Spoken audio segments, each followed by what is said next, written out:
So hello guys, welcome back to False Nine. Good weekend for football overall, especially if you're a Barcelona fan. I think we made the last video and we spoke about how Barca faced the biggest challenge of the season and 8 goals against Bayern and Real Madrid, and not just the victories, but the way they cemented themselves that we're not like flukes. We are the best team in Europe right now, and you can't take us lightly. You can't think of us as we hadn't won against Bayern for 9 years. 2015 was the Messi 3-0 was the last time. Yeah. Before this, that we won against Bayern, and again, as a Barca fan, I can just say that I'm very happy with the squad. Like, credit is due to everyone, but I think I'll only give it to one person because we've talked about Rafinha, we've talked about Lewandowski and everyone. I'll just give it to Hansi Flick. The way Mbappe was caught offside, at a career high 8 times, and just the way we were playing that second goal from Lewandowski, the play, Balde's cross, Lewandowski's pinch perfect header. I would just say that this team is playing well and Hansi Flick is doing an absolute amazing job. This is by far the best Barca I've seen since, I would say, probably the Luis Enrique era or something like that. Yeah, no, definitely. I think even more than the results, I think it's the way Barca have played these two matches. I think everyone before the matches were like, maybe they can get a draw, maybe Real can beat them or Bayern can beat them.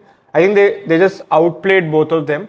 And I think you can make an argument that the first half in Real was slightly closer than it seemed. But in the second half, they could have scored more also. So, and I agree. I think there's many players who've played well. I think you can say Yamal, Rafinha, even Pedri, Casado were pretty good. But I think that high line defense and catching Real Madrid offside 8 times in a half, that's crazy. I think after the second or third time, you could just see this is their plan, and it's so infuriating to see someone like Mbappe getting caught because you are the fastest player of all time or something, and you can't just stay one step behind. I think it just shows how well drilled the defense is, and that goes purely down to the coaching. I think all the credit right now goes to Flick, and it's hard to argue to say that they are the best team in Europe right now. And I think what's interesting to see is if they can carry it on for the season. I think La Liga at least seems a very achievable target as of now.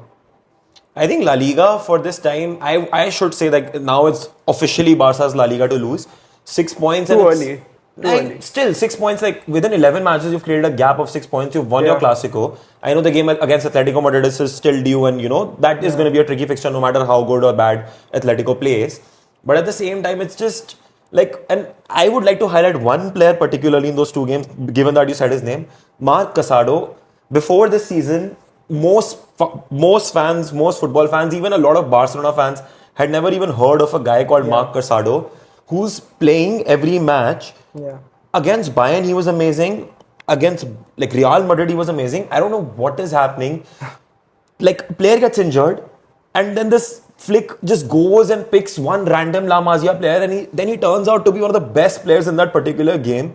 Fermin Lopez was back. I didn't expect Fermin Lopez to start against Bayern. I was actually very disappointed that he's starting over Olmo, but Fermin Lopez had such an amazing game. I know he was not that good against Real, and that is why he was substituted at halftime.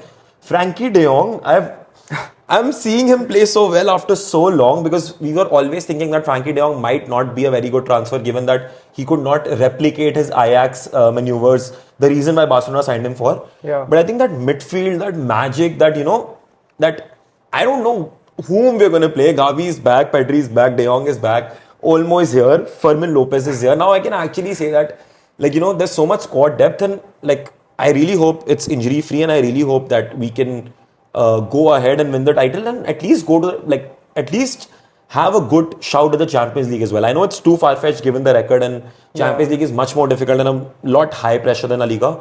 But I genuinely hope. I do think there's a chance. I would say Barcelona should be one of the favourites. But at the same time, I'm too scared because at the end of the day, it's Champions League. Yeah, I think Champions League is always hard to kind of predict. You can get one fixture against Liverpool, and it's hard to win both legs and everything. I think it's much more easier to kind of say that this league form continues to be the way it is. Plus, I think with Barcelona, it is that there's so many players right now who are playing well, so you kind of expect someone to drop that level slightly. But I think overall, I think we've just seen a team kind of go to next level, and I think a lot of the young players are also like Yamal is consistently performing well enough. A lot of like Casado and all, they're consistently performing. Even Kubasi, he's been very good.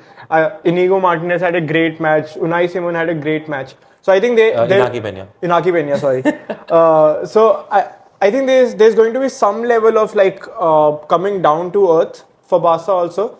But I think it's a great time for all the Barcelona fans. It's a great time for the team, and I think what's the irony of the whole situation is we kind of consider Real Madrid as the best run club, and we kind of consider Barca as the probably the biggest or worst run club out of the big clubs. And there's so much kind of difference right now. Like you can see all the good things happening on the Barca side, and you can almost figure out like everything was wrong with the whole Real Madrid team. So And going forward to what everything was wrong with the Real Madrid team, yesterday something very interesting happened where the whole Real Madrid team ended up boycotting the Ballon d'Or ceremony. Even though they won Club of the Year, Kylian Mbappe got the Gerd Muller trophy. That was the highest scorer trophy along with Harry Kane. Yeah. I know, like again, we've discussed this in previous videos. Both of us were pro Rodri, but at the same time, we were also that even if Vinicius wins it, it will be a deserved shout. Yeah. Right. I think the way it happened because like everyone around Vinicius would also be hyping him up to win the Ballon d'Or and like what do you have to say about this like whole controversy that happened yesterday? Yeah, I think it's pretty disgusting. It's very shameful for a big club like Real Madrid to act this way. I mean, Ballon d'Or is not about it only has to be someone from Real Madrid, and it's not like any other player didn't have a shout. It's not like it was clearly Vinicius and no one ever won. Plus, I get it if Vinicius doesn't want to join. I get it if like Jude doesn't want to join. Real Madrid are still winning the best club award. There has to be representations. There has to be people going like manager or the president or someone. I think the way they boycotted the whole thing, the way they kind of spoke post, it's why are you crying so much? Like it's an individual player award. We've seen so many Real Madrid players win. We've kind of also talked about this like slight bias of big clubs in these awards and all. I think you have to be just take it up and be like, okay, we didn't win it, we'll go next season and we'll do better. And there is obviously like there isn't that much gap between, let's say it's like Messi or someone else that you are crying so much ki, oh, Vinicius didn't win, so we'll not go or anything of that sort.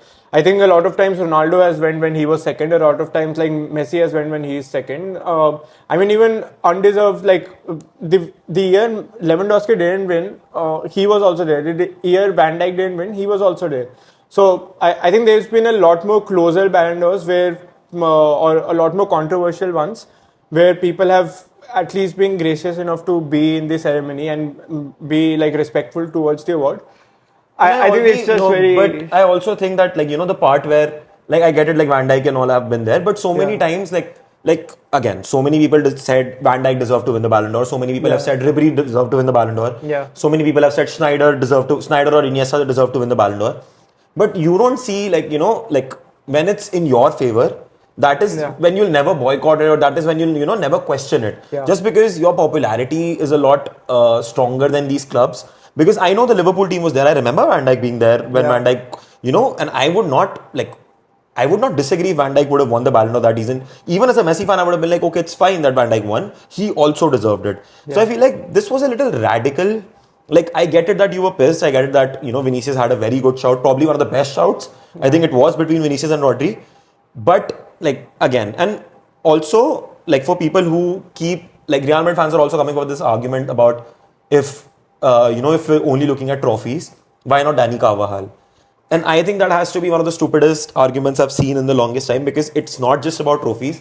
Even though Dani Carvajal is apparently scored in the UCL final, was a part of the Euros winning team. If you count, like, if I start counting the number of players that are ahead of Dani Carvajal in both the teams, I can count 5, like, probably like 4 each. Like, I can say Dani Olmo was better. I can say for Spain, I can say maybe Ruiz was better. Yamal was better. Exactly.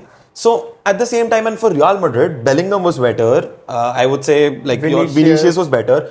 Cruz had a great season. Yeah. So that is why I feel like that it's the same Jorginho debate all over again, where people were asking for Jorginho to win the Ballon d'Or because he won the Champions League and the Euros. So I feel like that argument to me does not sit well. Yeah, I think that's something which has always been my issue with Bangalore. I think it's never had a consistent kind of metric of how are we kind of giving the rankings or how are we giving the award. I think some seasons it's been, oh, the best player in the world, he scored so many goals, so let's give it to him. Some season it's been, oh, who won the UCL, who's the best player for the best team or something of that sort. And some season it's like there's just randomly 2 or 3 trophies, whoever has won, who is the common person between them, let's just ranking high. Like, if the idea of Ballon d'Or is who are the best players in the world, there is no way Carvajal is like the 4th best player in the world. He's a very good right back. He has been a great player for Real Madrid. He's one of the best right backs probably of Spain or something, of all time or something. But he's not the 4th best player in the world right now. He's not better than Haaland. He's not better than Mbappe. He's not better than a lot of these players. So I think just because there's a commonality in a Spain and Real Madrid squad doesn't just push him up towards the rankings of 4th place or something. And that happened with Jorginho also. I mean, it's fun and all. I get it. As a Chelsea fan, I was also like, Jorginho should win in this. But I know he's not the best player. I know he's not like the top 3 best player also in that season. He finished 3rd. Yeah, he played well. He played well that season, but you can't say he's the 3rd best player. I think either they should kind of change the way they kind of say Ballon d'Or. Either it should be like this season who were the top 30 players, and then you can argue maybe last season like Cole Palmer was then very good. Why is he 25th then? Why isn't he like 10th or something? So I think there's a lot of inconsistencies in the way Ballon d'Or is kind of ranked and kind of awarded, and I get the argument against it. But this boycott is just, I think it's disgraceful behavior from the club. I think we've spoken about this so many times that we also, even though like, Ballon d'Or is the biggest criteria in the GOAT debate as well, apart from the World Cup, that Messi's won more Ballon d'Ors. Yeah. But you and I have discussed this so many times that Ballon d'Or, we've never understood how Ballon d'Or works, because when the ratings come out, some random journalist from a random country has put some random player on top. Yeah. I think some like random country this time also didn't even put Vinicius in the top 10. So I know that journalists are supposed to be the ones who are supposed to be non-biased, but I think in a sport like football, there is always going to be agenda, there's always going to be bias. Yeah. So either just don't give these awards that much of a value, or like accept what is happening, because it can either go in your favor or it can either go against you. Yeah. So now, like, moving forward, another interesting thing. I think this was a very interesting weekend. Another interesting thing that happened that Manchester Uniteds were hoping for the longest time. Erik ten Hag has been officially sacked, and actually this is the shortest time like in the season where a manager has been sacked for Man United. No manager has been sacked like in October ever for United. Yeah. What are your thoughts about like Erik ten Hag getting sacked and the future of United after this, and what can they do? I think it just shows how badly kind of the whole United situation is, how badly the whole club is run. I mean, I get the frustration of all the United fans. I think the team is playing so bad that you kind of feel that it's deserved to be, like the person will deserve to be sacked. On the other hand, it's almost like a cycle which keeps repeating after 2 or 3 years. You sack someone, you keep someone in interim, they perform well, you hire him, then you realize it's not going anywhere, you sack them again and you start from zero. And I think Ten Hag, they signed him 3 seasons back or 4 seasons back, and it was signed purely as a project, that this is going to be a project, we'll give time, we'll invest a lot on this guy. And the ownership changed between it, and the new ownership came. They spent more money on Ten Hag. He got all his Ajax players and all the young players and everything. And sure, this transfer window was good. They signed young players, they signed good value players.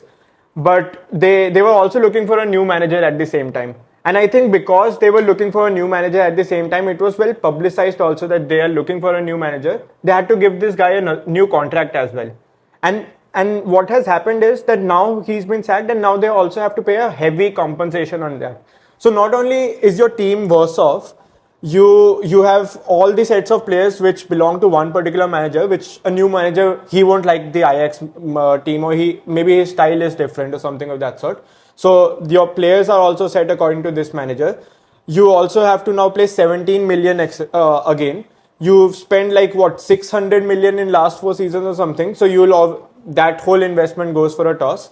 And I mean, there's hardly any players in United that you can probably say are worth more than 100 million.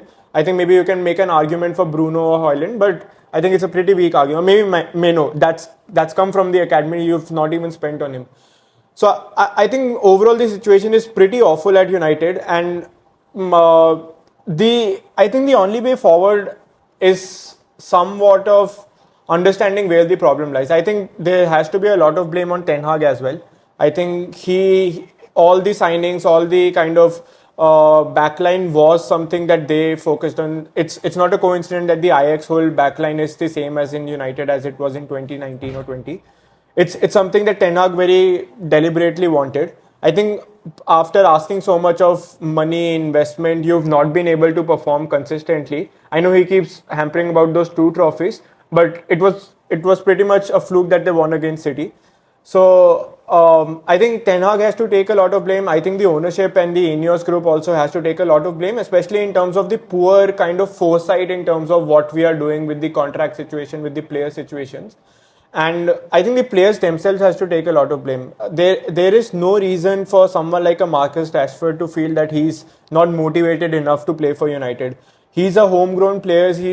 We have seen him score 30 goals in a season for United. We've seen him being like the best player in Europe for a span of time. And from that going to someone who can barely score like 10 goals in the league, I think it obviously creates problems for teams like United. I think even others, you look at the injury record, there's always a defender who is out, there's always someone new in midfield and who isn't performing well. Other players, Casemiro has dropped a lot. Then other attackers, Garnacho, he hasn't started the season that well. So I think a lot of players also themselves, they have to kind of take that blame that they aren't performing at the level that they expect. They aren't doing what United wanted from them.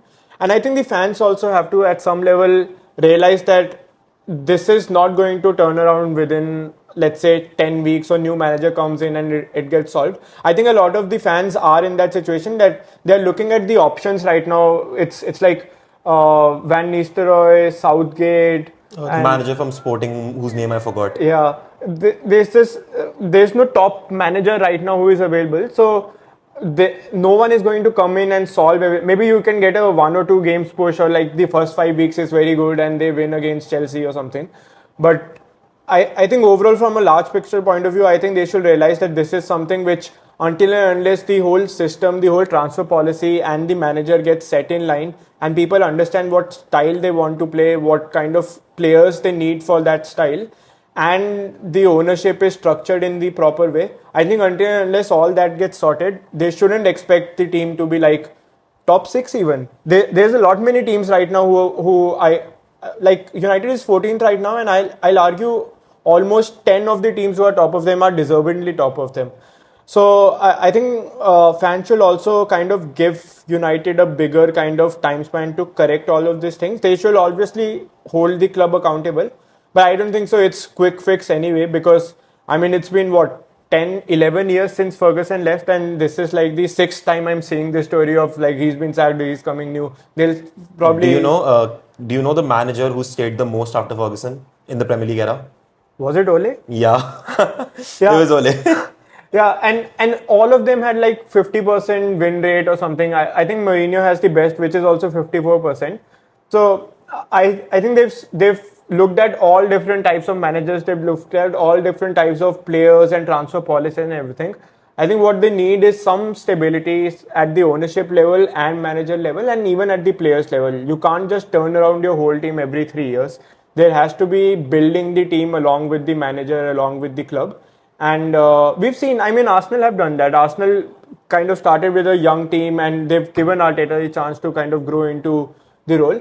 I mean, even you can argue Barca kind of have done it right now with all the young players who are coming in. So we've seen even Real Madrid with all the young players post Ronaldo, they've kind of invested in them. We've seen kind of teams build themselves back with a young core, with a young team and a youngish manager, or just a manager with a defined philosophy. I think the club and fans has to be a lot more patient. I think the ownership has to really sit down and understand what they want to do. What is their idea of how do they want to rebuild, and they should stick with it. and see if they like. You can't hire a manager and after a season and a half you are like, okay, maybe this manager isn't working. Like your hiring process has to be better. You can't always turn around every 2 years saying we lost this match, now we are at a bad situation. Oh, we won against City, so let's give him a new contract. I think that kind of fickle mindedness is something which has led United to be so volatile. So I think the ownership, the kind of blame and the ownership to correct everything lies in all the people who've been involved in this whole process. So yeah, I think it's a pretty horrible situation to be in, and yeah, I think Manchester United fans, it's hard to be in their place, and I think their anger is justified at this point of time. Yeah, even I remember, like, again, I didn't watch the match, but I saw the highlights of United's last game. The open goal misses. Yeah. Like, at one point, I was like, oh, United's gonna, like, I knew the score obviously because I was watching the highlights, but Yeah. I was like, United lost like this. And I was like, this is a point where I couldn't even blame the manager because Dal was missing open goals. Yeah. Like, I couldn't even say anything. I was like, okay, how do you like not see that it's not just a manager problem, but it's a problem at a much deeper level. And even if changing a manager might be like a short-term fix, you need to understand, like, you need to sort of, change the like change at the grassroots level, Yeah. and try to figure out what works best for you. And this is going to take time. I don't think United is going to do even well, or like I don't expect them to finish top for the season, or like I think fans should be like you said, fans should be a lot more patient, and they should give Man United at least like 2 to 3 seasons before they can like come back to be even close to challenging the title. Yeah, and like you said, they should actually start at grassroots level. They should like invest in their youth facilities. I think Ronaldo also talked about it. Their training facilities are old. Their ground we have seen is old. Their youth we've seen 2 or 3 players come up, but they actually will need to rely a lot more on their youth academy and their young players. So all those facilities need to be also developed. Plus, it's not a coincidence that every season you have like 10 players who are out injured and like all the defenders like there is no stability in defense. I think that is also something which has to do with the club itself, the club health department or physio department or whosoever. I think they should really invest on those things and try to improve those conditions as well, and then build on to signing like someone 100 million or 60 million or something of that sort. But yeah, I think this is a long process, and honestly, I don't know right now what is the best way forward or who is the best person for this job. I think anyone, it's hard to see anyone taking up. I mean, obviously, people will take up this job, but it's hard to see someone doing well in this United job.